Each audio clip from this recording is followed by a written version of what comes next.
शिवाय झाकत नाही, वादळ पर्वताशिवाय कापत नाही. आम्ही भीमसैनिक आहोत. तथागत गौतम बुद्धांशिवाय आणि डॉक्टर आंबेडकर यांच्याशिवाय कोणापुढे आम्ही झुकत नाही. मी त्या सर्व महापुरुषांना त्रिवार अभिवादन करते व माझी मानवंदना करते. त्या महापुरुषांनी आपले त्याग व बलिदान केले. त्यांनी या भारत भूमीला घडवले, म्हणून आज भारत जगात महासत्ता होण्याच्या मार्गावर आहे. बुद्धांसारखा माणूस आता जन्माला येणे शक्य नाही, पण डॉक्टर बाबासाहेब आंबेडकर हे प्रत्येकाच्या मनात जन्मतात. अरे अरे हजारो पेशव्यांचे मुंडके कापणारे आम्ही, हजारो पेशव्यांचे मुंडके कापणारे आम्ही, आणि आम्हालाच विचारतात कोण रे तुम्ही. आम्ही भीमा कोरेगावचा इतिहास घडवणारे त्या शूरवीरांचे अंश आहोत. आम्ही भीमा कोरेगाव हे महाराष्ट्राच्या पुणे जिल्ह्यामधील एक गाव. 1 जानेवारी 1818 आपला शौर्याचा दिवस, आपला विजयाचा दिवस. दाखवून दिले आपण त्या दिवशी त्यांना आपल्यातली वीरता आणि आपल्यातलं धाडस, दाखवून दिले आपण त्यांना आपल्यातलं धाडस आणि आपली वीरता. आपल्या पेशव्यांनी धडाधड, आपल्या महाराजांनी त्यांचे धडाधड मुंडके कापले, युद्ध करून अख्ख्या पेशवाईला आग लावली. स्वातंत्र्यवीर सावकार म्हणतात की याला कारणीभूत फक्त आणि फक्त जातीभेद. जिथे बघावं तिथे आणि फक्त जातीभेद. रक्त तर एकच ना आपलं, दिसायला माणसासारखे माणूस आपण, आणि म्हणतात हा त्या जातीचा आणि मी ह्या जातीचा. देवाने माणसाला मेंदू दिला आणि त्याला सर्वात बुद्धिजीवी व हुशार प्राणी बनवलं. नाही का असं वाटत की माणूस आपल्या डोक्याचा फारच जास्त वापर करायला लागलाय.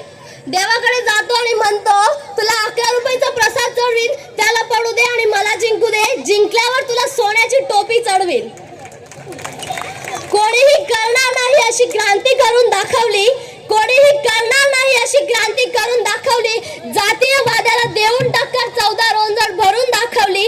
निसर्ग नियमाप्रमाणे पाणी आग विझवते, माझ्या भीमाने तर पाण्यालाच आग लावून दाखवली. अहो, गुणवत्तेचे निकष विचारणारे तुम्ही. डॉक्टर बाबासाहेब आंबेडकर यांनी PhDच्या 4 डिग्र्या मिळवल्या. या डिग्र्या मिळवण्यासाठी 12 वर्षाचा कालावधी लागतो, पण डॉक्टर बाबासाहेब आंबेडकरांनी अवघ्या 2 वर्षात त्या प्राप्त केल्या. अरे, त्या विद्वानाची विद्वत्ता तुम्हाला समजत नाही, मग तुम्ही आम्हाला काय न्याय देणार. इंग्लंडचे डॉक्टर सेलिंगमन यांना डॉक्टर बाबासाहेबांच्या गुणवत्तेवर विश्वास होता, मग तुम्हाला का नाही. मागे एक मुद्दा उचलला गेला होता, अॅट्रॉसिटी रद्द करा. का? कारण घाबरला होता तो प्रत्येक मराठा त्या दलिताला, ज्या दलिताला त्याने पायाखाली घेतले, त्या दलिताला, ज्या दलितावर अन्याय आणि अत्याचार करून थकला होता तो, आणि आता म्हणाला अॅट्रॉसिटी रद्द करा. का? त्यांच्या बापाच्या बँकेत ठेवलेला पैसा का हा. अहो, फार जुनी सवय त्यांची कवच आणि कुंडल काढून वार करण्याची. याला तर इतिहास साक्षी देतो, आणि म्हणतात ना जित्याची खोड मेल्याशिवाय जात नाही. मराठा आणि फक्त मराठा. का? माणूस म्हणून घेण्याची लाज वाटते का त्यांना. जर मराठा म्हणता माणूस म्हणून तू जर या मोर्चात सामील झाला असताना, त्या कोपर्डीच्या गुन्हेगारांना आम्ही शिक्षा केली असती, पण कदाचित त्याच्या आईने त्याला सांगितलंच नाही की एक व्यक्ती दोषी ठरला म्हणून संपूर्ण समाज हा दोषी ठरत नसतो. आजकाल स्त्रियांकडे वासनेच्या नजरेने पाहिले जाते, तर मी त्यांना एकच म्हणते, स्त्रियांची जात शोधणाऱ्यांनो, आम्ही तुमची कात काढू, आणि झाला जर आमच्यावर अन्याय आणि अत्याचार तर आम्ही तुम्हाला जिवंत काढू. हॅलो, मानसी बागोल ही आमच्या चर्मकार समाजाची भगिनी आहे. आपण जोरदार टाळ्याच्या गजरामध्ये तिचं अभिवादन करूया.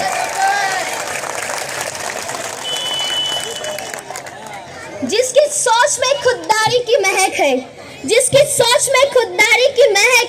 जिसके इरादों में हौसले की मिठास है, और जिसकी नीयत में सच्चाई का स्वाद है, उसकी पूरी जिंदगी महकता गुलाब है, और वही भीम मेरे पूरे जहान का नवाब है.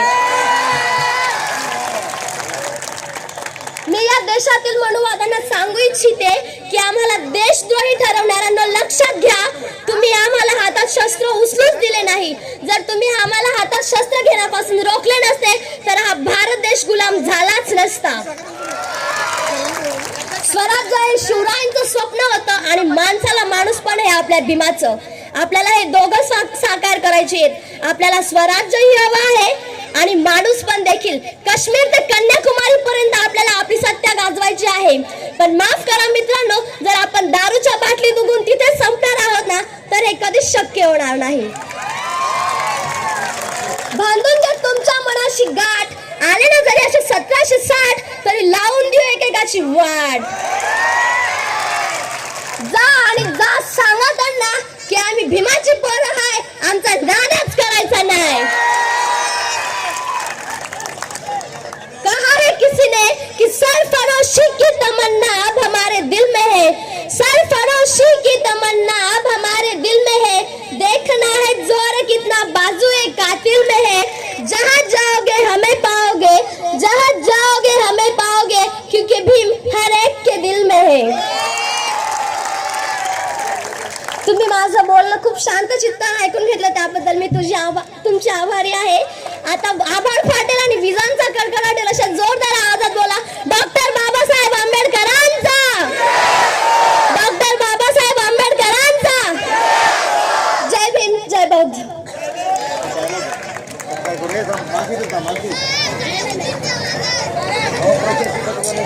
येथे जमलेल्या माझ्या तमाम भीम सैनिकांना माझा क्रांतिकारी जय भीम.